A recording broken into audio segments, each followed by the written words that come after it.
So are you really saving money? Or maybe you're wasting it. Hey, frugal peeps, Joel and Christy here, and what are we doing today? Well, we're going to talk to you about a TV show and how there's some lessons to be learned from it. For if you're younger than us, or at least my age, you didn't see this TV show, when it originally aired, but it's been in syndication ever since it originally aired, and it's called The Andy Griffith Show. They had an episode called Bargain Day, and it's all about Aunt B and all of the bargains that she was trying to get in this episode and how well they kind of were failing. Mm-hmm. And so we want to talk about that and the lessons that we might could learn from that, as whether or not we're able to save money or not, because she really thought she was saving money with what she was doing. That's so right. Let's talk about why that would be. Here's a synopsis of what happened during the show, and then we're going to get into what we think are the lessons. So in the beginning of the episode, they start in the kitchen, and Aunt B realizes that there's no sugar in her little sugar bowl. If y'all remember back, like my grandparents, they had a little bowl that sat out on their kitchen table that had sugar in it with a little spoon, and they used it for their coffee. So she realized the sugar bowl was empty. So she goes to some area, pantry, I don't know, gets a gigantic bag of sugar out, and then starts to try to pour it into this little tiny sugar bowl, and it goes all over the table. So, at that point, Andy tells her she's trying too hard to save them money. And then he mentions also that she had bought a deep freezer for them to store meat in, and that it had not been used since they bought it. And it was a used deep freezer that she had purchased and had never been used. With that conversation in mind, she goes to the butcher to buy some meat. And while she's there, she's talking to a friend and realizes that this wholesaler in town has an excellent deal on beef.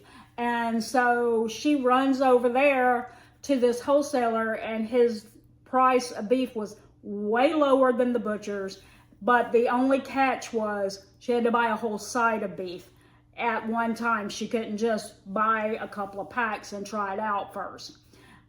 So she buys that side of beef. She goes home. She plugs up that deep freezer only to find out that it's on its last legs. It's sputtering. It's making noises, and it's not getting cold. So she goes on from that scene to other scenes of trying to figure out not only what to do with that ground beef, but is there a way for her to get her deep freezer fixed, which her answer was to have Gomer. If you know the show, you know who Gomer Pyle is. She has Gomer come over, who is a mechanic, not his job at all, and he comes over to try to fix it. So we're going to talk about these lessons that were learned from this. And so you're going to take the first one, right? That's right. And the first one is about saving money on bulk purchases. Now, as Aunt B demonstrated with the sugar, it may not be the best decision in every situation. Now, what she probably should have done in retrospect was to have a little scoop that she could scoop out the bag. I know that would have, resulted in no episode at all, probably. Because it was funny. Because it was funny. But, if she had been thinking, you get a scoop, you put it in, you scoop some out, and then you scoop it into your bowl, and you don't waste any. Mm-hmm. So the problem there was that she was wasting too much because she didn't have a plan for the bulk purchases and how she was going to use them. She probably didn't have a plan for the meat as well, because you just buy it with no plan, and then you don't really know what you're going to do with it.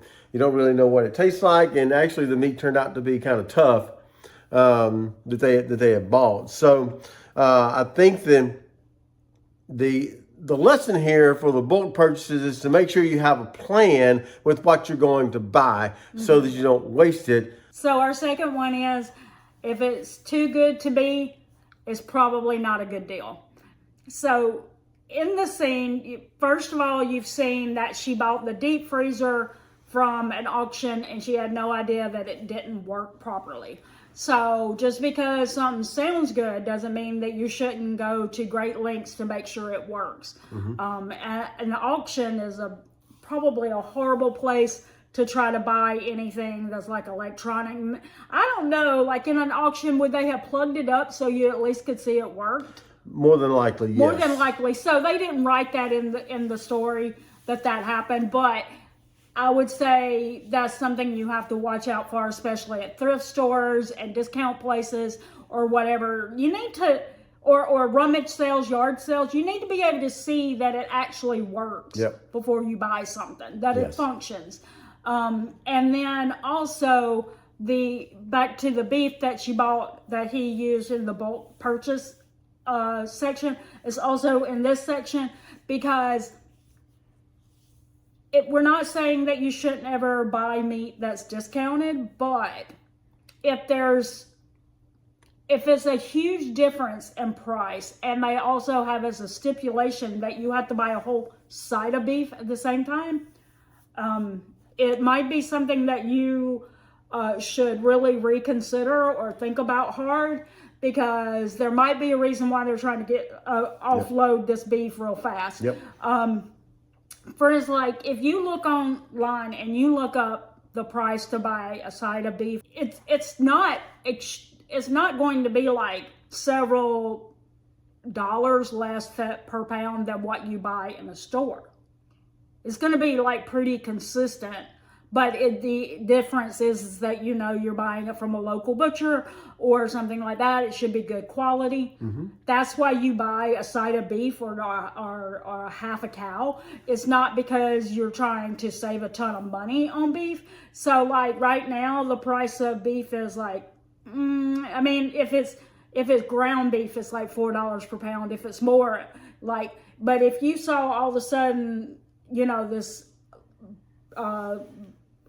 wholesale company is like, they're like, we have a whole side of a cow for 99 cents per pound. That's all you have to pay, but you have to buy the whole side of beef.